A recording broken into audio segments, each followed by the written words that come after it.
Hello, current or potential marriage and family studies majors. My name is Alicia Adams, and we'll be going over an internship or career possibility in this field through this presentation today. I did my internship through the Utah Foster Care Foundation and could not have been happier about my decision. 8 years ago, my husband and I were foster parents. Here's a picture of our family on the day that we adopted our youngest son. I had thought about continuing my education in the social welfare area for a long time. Becoming a foster parent really cemented that desire for me. When I finally went back to school and needed an internship, the Utah Foster Care Foundation was at the top of my list because of my own personal experiences of working with them years ago. They were such a wonderful resource for our family, and I wanted to give back. When I called the local region of the foundation in Orem, Utah, I was told that they already had an intern. However, when I told them that I was a former foster parent, they made room for me. When they offered me the position, after interviewing with them, they told me that the only reason they decided to take on another intern was because of my experience. So take that as a lesson in getting in the door. Hype up your experiences and what you can offer that others cannot. One of the requirements to becoming a foster parent is taking pre-service classes. These classes help prepare the foster parents in many ways, including how DCFS works, how to deal with trauma responses that the children might exhibit, and how to keep yourself well cared for. It had been 8 years since I took those classes, and I knew that I had forgotten much. I asked if I could take some of those classes again, and they were more than willing to let me, as they knew it would help me in the future when helping foster parents who have questions. I wanted to be as effective of a representative of the foundation as possible, so I also read over some of the foundation's scope of work to make sure that I understood acronyms that were being used, knowing policies on certain matters, and foster care facts. Here on the screen is some foster care facts in case you are interested. Once I had the classes behind me and reading the scope of work, I could dive into my responsibilities. Sometimes my responsibilities were simple, such as filling and counting Easter eggs that could be used at an Easter celebration for foster children and their families.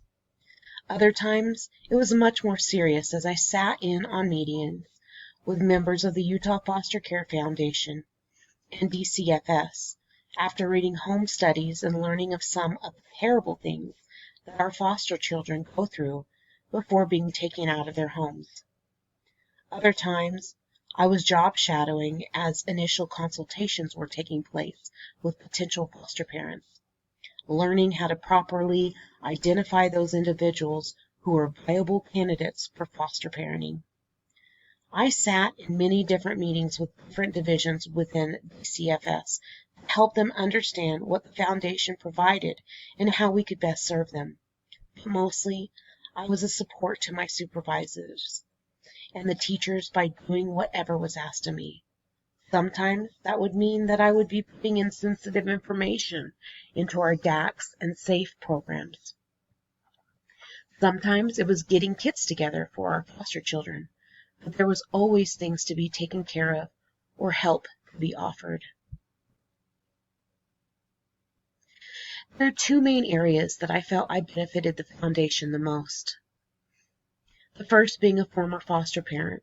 It is so helpful to any organization if the person already has a personal tie or experience, and I had both. My tie to the foundation made it so where I was already passionate about its mission going into it. My experience as a former foster parent gave me the privilege of current foster parents opening up to me because they knew that I understood. However, I also knew the importance of keeping biological families together and what the studies said on the matter. I knew how to support that effort and therefore knew how to guide foster parents. But I also knew the side of being a foster parent and seeing all the hurt biological parents can sometimes cause these foster children. I was able to validate their feelings and experiences while also backing up research and encouraging the parents to not give up on the system laid before them. The second benefit I was able to offer the foundation was physically being able to do something that I formed and saw that it went through smoothly. I asked my supervisors what was most needed and then asked my Relief Society president if we could have a service project centered around that. Here is a picture of 10 Relief Society sisters and young women who got together one night to sew bags for foster children. Before we started, I was able to give them statistics concerning foster care and its ongoing needs. One of those needs were replacing trash bags for fabric ones. When a foster child is being taken out of their home, most of the time they do not have luggage to put their clothes or belongings into, so they resort to trash bags. I was able to convey to the sisters that not all people can become foster parents. All people can help in some way. We also collected socks and underwear, as that is the most needed items at this time for foster children in the area. I benefited most in knowing that I could do something hard and turn it into good, just in a different direction.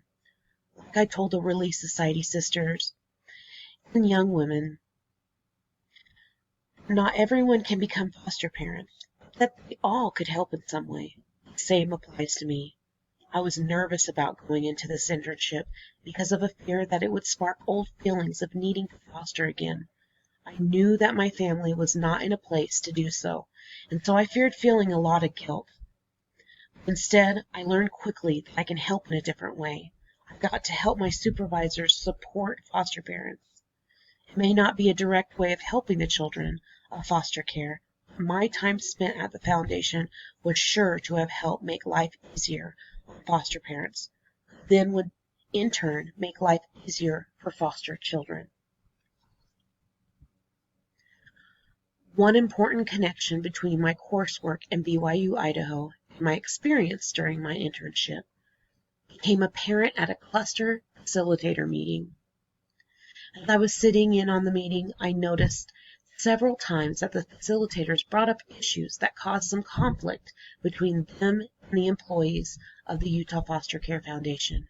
It surprised me because I had never witnessed discord at all within the time that I had been with the foundation. But as new conflicts were being brought up, I was reminded of the conflict theory that I was taught in my family theories and dynamics class. Believe it or not, it was my favorite topic in the class, while also being my most uncomfortable. I have never been good with conflict, but I quickly learned 2 important lessons. One is that the presence of conflict can actually be a process of Christ-like learning. If we think of Christ's life, he was often in conflict with others. His very presence caused much discord with the people he taught and lived near. Christ taught us that peace can be found when we acknowledge conflict with authenticity and humility and work together to resolve it, which leads to the second lesson I learned. Conflict often leads to change. When we listen to others and work through something together, we can find resolutions. And that is exactly what happened by the end of that cluster facilitator meeting. If anyone is interested in completing their internship at the Utah Foster Care Foundation in Orem, Utah, and helping them serve by finding, educating, and nurturing families to meet the needs of children in foster care, they should contact Penny Shepard at 801-602-4084.